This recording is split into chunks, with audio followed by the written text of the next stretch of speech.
UK annual conference. Their CEO Miles Chellick doubled down on the need for reform.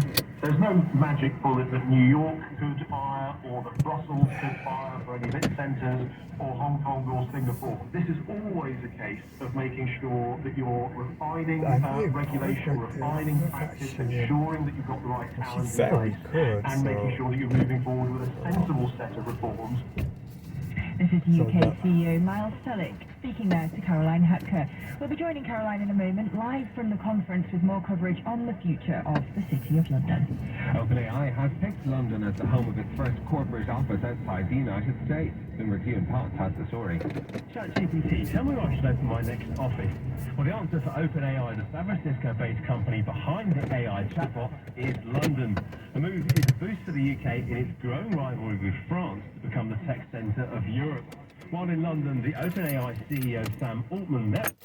Okay, I don't know. I'm just gonna park here.